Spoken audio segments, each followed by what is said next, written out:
नमस्कार मंडळी. तर चला आजपासून मी दिवाळी फराळाला सुरुवात केली आहे. तर म्हटलं तुमच्यासोबत मग शेअर करावी रेसिपी. शंकरपाळ्या बनवत आहे मी. ते गोडापासूनच म्हटलं सुरुवात करावं. आणि मग 1 किलो प्रमाणात मी शंकरपाळ्या बनवणार होते. तर इथं मी 4 वाटी मोजून ना मैदा घेतला होता. मग त्याला चाळून वगैरे घेत होते. चाळून घेतलं म्हणजे कसं बाहेरून आपण मैदा वगैरे आणतो तर त्यामध्ये आळ्या किंवा सोनकिडे वगैरे निघतात.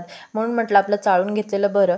तर इथे बघा मग सगळा मैदा मी असं सगळं चाळून वगैरे घेतला आणि इथे छोटे छोटे असे किडे आणि आळ्या निघल्या होत्या साईडला. तर ते फेकून वगैरे देते. आणि इथे सगळं ज्या वाटीने मी मैदा मोजला होता ना त्याच वाटीने मोजून मी दूध घेतलं होतं. दूध थोडंसं कोमट करून घ्यायचं आणि मग त्या जी वाटी आपण वापरतो त्याच वाटीने सगळं जे आहे पदार्थ ते घ्यायचे आहेत मोजून वगैरे. तर इथं मग दूध वगैरे घेतलं त्या वाटीने मोजून आणि जी पिठी साखर होती ना ती पण त्याच वाटीने मोजून घेतली. पिठी साखर मी बाहेरून दुकानातूनच आणली होती. तसं तर घरी पण येते करता. जी आपली साखर असते ती पण मिक्सरला फिरवली ना तरी पिठी साखर तयार होते.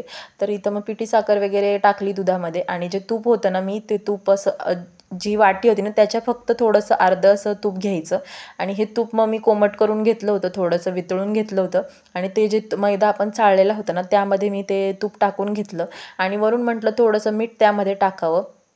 मीठ टाकावं त्यामध्ये. आणि जे आता जे पाणी वगैरे मी केलेलं होतं ना रेडी साईडला दुधाचं आणि पिठी साखरेचं जे पाणी बनवलेलं होतं ते मी ह्यामध्ये थोडं थोडं करून घालणार होते. त्याआधी म्हटलं आपण तूप जे घातलेलं होतं ते थोडंसं मिक्स करून घ्यावं.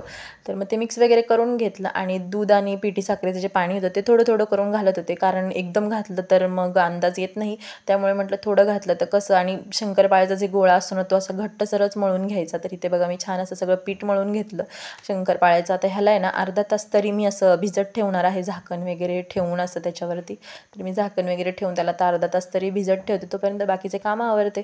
तर हे बघा सगळं असं पीठ अर्धा तासानंतर भिजलं आणि असं मऊसूत पीठ झालं होतं छान असं, जसं मला पीठ पाहिजे होतं तसंच झालं होतं. तर आता ह्याचे मस्त अशा शंकरपाळ्या वगैरे करून घेते छान अशा. तर इथं मग त्याला असं थोडंसं मऊ केलं. आणि हे बघ कढई वगैरे घेतली गॅसवरती.